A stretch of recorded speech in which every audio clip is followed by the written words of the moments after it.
Hi friends, मी doctor Priyanka. आज आपण करणार आहोत कच्ची दाबेली। कच्ची दाबेलीसाठी मी एक पॅनमध्ये थोडंसं बटर घेतलेलं आहे आणि त्यामध्ये आता मी ॲड करणार आहे हळद, लाल तिखट आणि चवीनुसार मीठ। हे चांगलं मिक्स करून घ्यायचं आहे। मग त्यामध्ये मी ॲड करणार आहे आपलं नॉर्मल पाणी। पाणी मी अर्धा ग्लासपेक्षा थोडंसं कमी घेतलेलं आहे, म्हणजे साधारण 1 वाटी। आणि हे चांगलं आपल्याला एकजीव करून घ्यायचं आहे मिक्स करून। आणि त्यानंतर मी ह्यामध्ये ॲड करणार आहे उकडलेली बटाटी। मी बटाटी साधारण 2 बटाटी घेतली आहे मीडियम साईजची, उकडून त्याचं कवर काढून आणि त्याला चांगलं चमच्याने मॅश करून बारीक करून घेतलेली आहे। आता हे सगळं मिश्रण आपल्याला एकत्र करून घ्यायचं आहे। आता तुम्ही बघू शकता मी ह्यामध्ये बटाटी ॲड केली आहे आणि हे चांगलं आपल्याला मिक्स करून घ्यायचं आहे।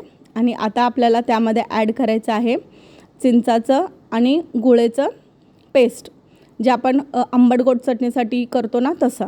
आणि त्यामध्ये ॲड केलं मी डाळिंब आणि थोडंसं खारे शेंगा, मसाला शेंगा आणि फ्रेश हिरवी कोथिंबीर चिरलेली।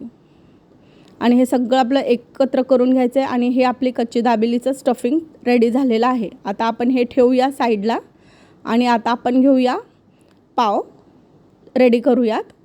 पावसाठी मी घेतलेले आहे मीडियम साईज पाव आणि त्यामध्ये मी हिरवी चटणी लावून घेते आहे। हिरवी चटणी मी प्री करून घेतलेली आहे। त्यामध्ये मी पुदिना, हिरवी मिरची आणि कोथिंबीर आणि थोडंसं मीठ घालून त्याला मिक्सर केलेलं आहे। आता ही मी आंबट गोड चटणी जी मगाशी यूज केलेली आहे तीच यूज करत आहे इथं। आणि त्याच्यानंतर मी हे आपलं स्टफिंग जे केलेलं होतं ते त्याला लावून घेते आहे चांगलं भरून, म्हणजे छान खायला असं क्रंच येईल आपल्याला।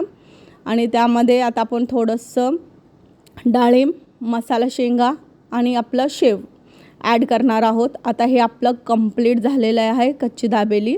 आता साईड बाय साईड मी बाजूला पॅन ठेवलेला आहे, त्यामध्ये मी थोडंसं बटर घालून घेतलेलं आहे।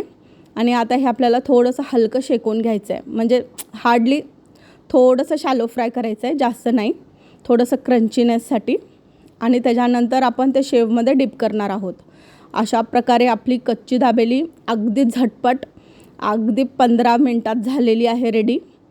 आता तुम्ही बघू शकता ही कच्ची दाबेली रेडी आहे। जर फ्रेंड्स तुम्हाला ही माझी रेसिपी कच्ची दाबेलीची आवडली असेल तर प्लीज माझ्या चॅनलला लाईक, सबस्क्राईब आणि शेअर करा। थँक्यू।